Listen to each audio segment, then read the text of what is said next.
All right, welcome back to the channel. It's your boy Fanon. We're going to talk about the welterweight division and a message that Errol Spence Jr. posted on Twitter saying only two more, and he's got to be putting Terence Crawford and Ugas on notice that it's just a couple left in strap season. Really looking forward to this guy coming back. Let's talk about that in this video.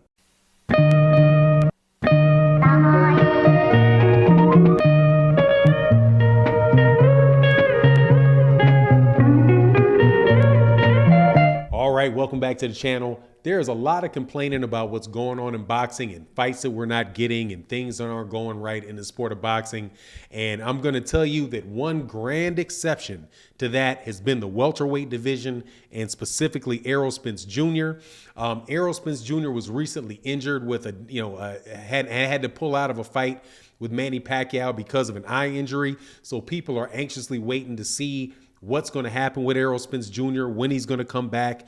So yesterday, I get the notifications from Errol Spence Jr.'s Twitter account, and he puts out this cryptic message which says, "Only got two more left." Right now, before that, he had left a message maybe a couple of weeks ago saying that he didn't really have a lot of time left for recovery. He said a couple more months and he'd be back. So I think what he's talking about is that he's coming back and he's only got two more fights left, in what he was calling strap season, and pretty much putting everybody on notice not to forget him and know that he's coming for both Yordenis Ugas and Terence Crawford. And I'm telling you, for me, as somebody that's been a boxing fan for a very, very long time and somebody that pays a lot of attention to the sport of boxing, I think that is a great thing. Every time I hear the guy talk about coming back and what he's doing, I get excited because I know, although not a lot of people talk about it, that we really are in the era. We are I believe, in a golden era for the welterweight division.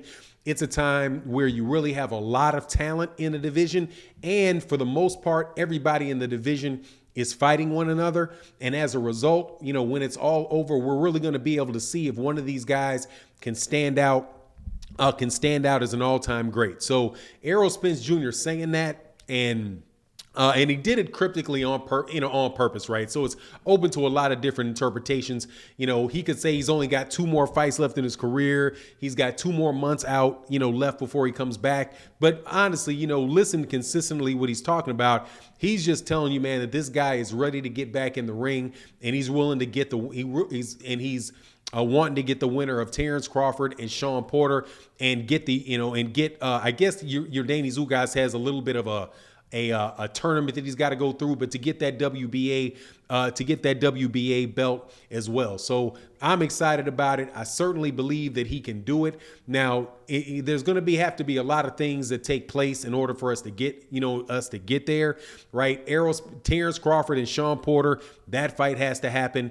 I have Terence Crawford winning that fight, but Sean Porter, that fight really is what I think solidifies this era, of welterweights being in a golden era. Because before this fight was announced and Terence Crawford was going to fight Sean Porter, you had one of the best guys in the welterweight division sitting on the other side of the street. We've been talking about that, for several years, about, different sides of the street, and how, this guy was ducking that guy was ducking this guy, how, PBC doesn't work with Top Rank and all that.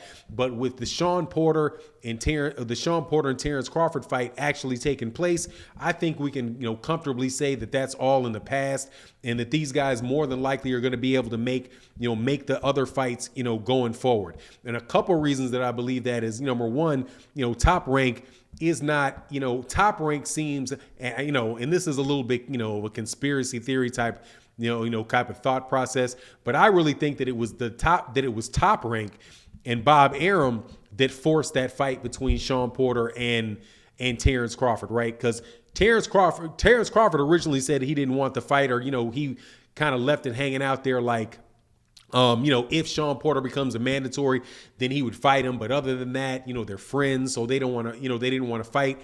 Sean Porter himself really didn't have, he didn't really have the power to force the fight, other than, what he did, which is get, the approval by Al Heyman to pursue the fight, and then to go to Bob Arum and go to, Terence Crawford to ask for the fight.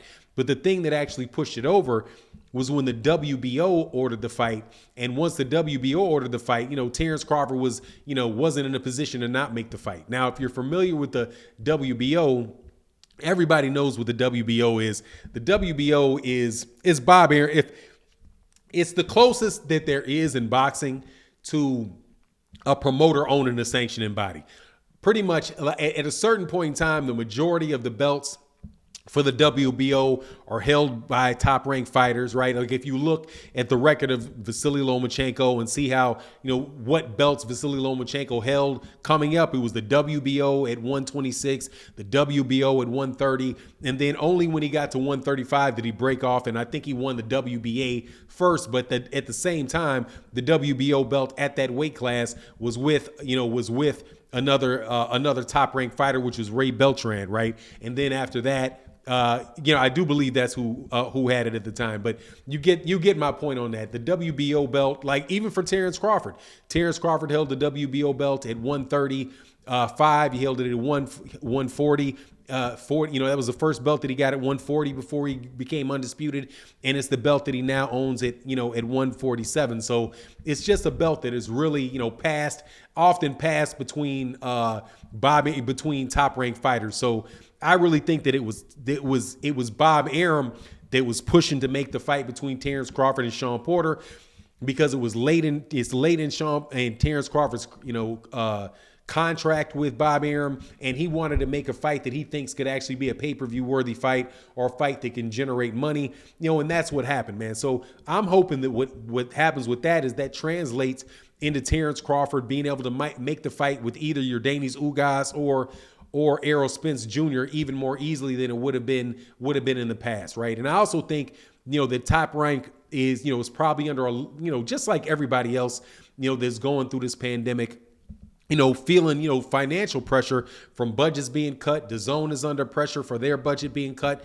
in the United States. We hear rumors about, what Fox is going to do with the PBC, and I don't think it's any different, with Top Rank and ESPN, because, Top Rank's, ratings on ESPN weren't the best.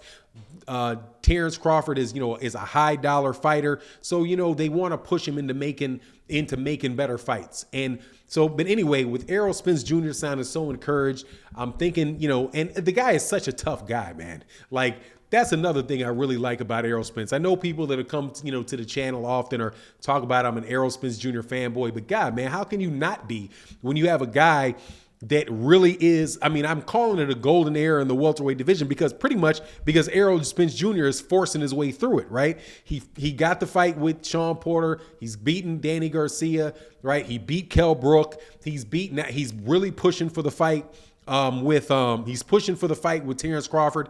Before the Manny Pacquiao fight, he was actually lined up to fight Yordenis Ugas, for the WBA regular belt, to force the fight with Manny Pacquiao.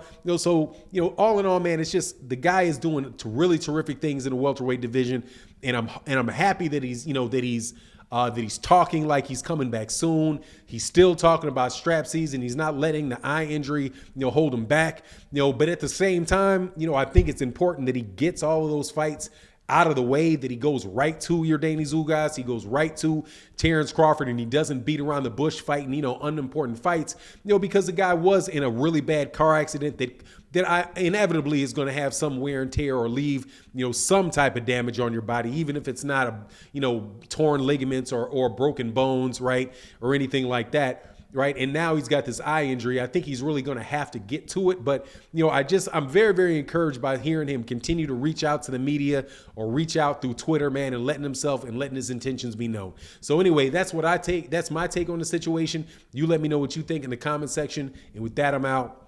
Peace.